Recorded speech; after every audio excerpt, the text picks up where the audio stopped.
Hindi daw pwedeng pagsamasamahin ang mga demonyo sa isang kwarto at aasa ka na hindi sila magsusuntukan. Hindi ka daw pwedeng humiga sa isang libingan na puno ng ulupong at aasa ka na hindi ka matutuklaw. Yan yung mga kasabihang nadidinig ko nung ako ay bata pa. At kamakailan lamang nakikita natin ang mga kasabihan na yan tila nagkakaroon ng mga katotohanan.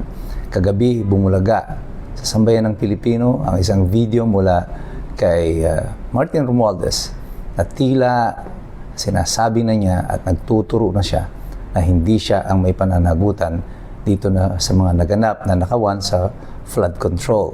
Ang implikasyon nito ay Executive Department ang sinasabi niya.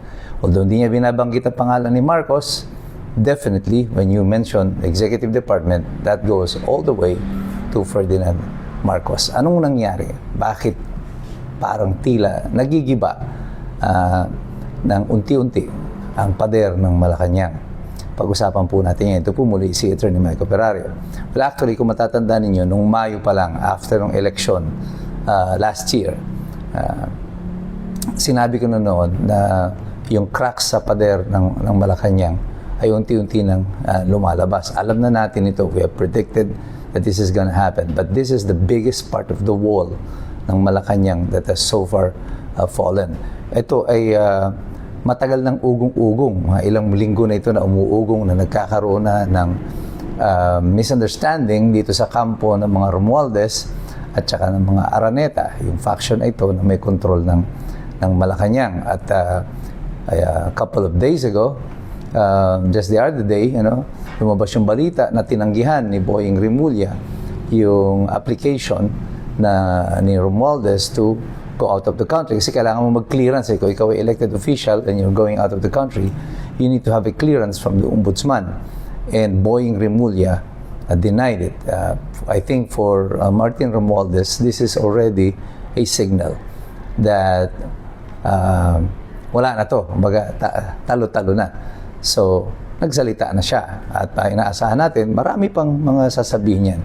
At anong implikasyon nito sa politika ng Pilipinas sa kasalukuyan? Well, magkakaroon na ng talunan, ng realignment sa mga partido sa kasalukuyan. But definitely, slowly, itong si Romualdez is being eased out. Parang siyang inilalabas na doon sa main loop of Malacanang. Well, bakit kailangan mangyari yan? Well, ito kasi yung panahon na nagkakaroon na ng mga malinaw na storya yung nangyari dito sa flood control, lalo na dito sa nagaganap sa Korte Suprema. At mapapansin ninyo, sunod-sunod din ang pagre-resign sa gabinete ni BBM. Recently, nag-resign si Secretary Ed Año, si Secretary Galvez. And now, ito na naman, si Romualdez apparently he's not resigning from Malacanang, kasi he's not part of the executive department, but he is definitely removing himself away from the inner circle of Malacanang at the moment.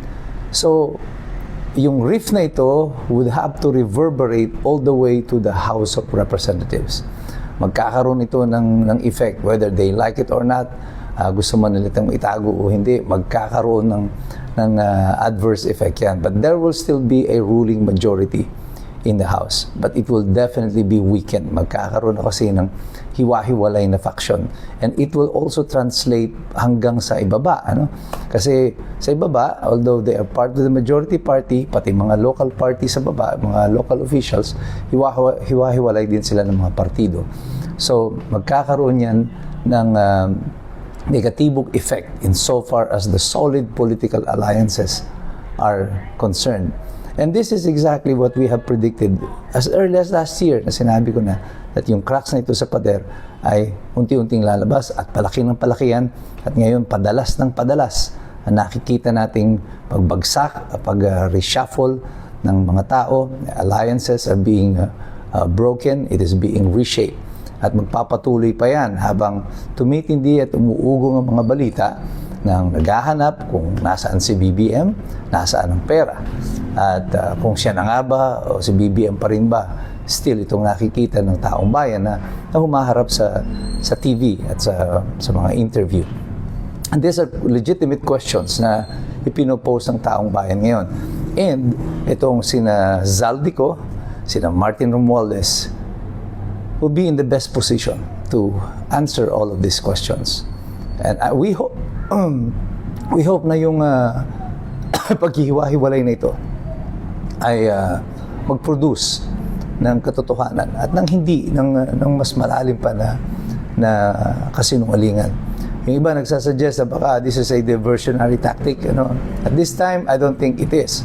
I think this is a legitimate na breakup of yung mga temporary alliances that were formed because ang alliances nito before ay nabuo noon dahil sa pagpaplano tungkol sa kung paano i-execute itong flood control na scam nito, as we could call it, or fiasco. And that is now being deliberated in the Supreme Court. Mukhang papalapit na ang Supreme Court sa dulo nito. And sa deliberation pa lang, kitang-kita nyo na malinaw kung paano ang sistematiko na pag-plunder o pag-violate ng konstitusyon ay nangyari sa pamamagitan ng kasalukuyang administrasyon. Heads will roll. Mayroong mga mananagot dito. Ang tanong lang dyan is, will it go all the way up to Malacanang?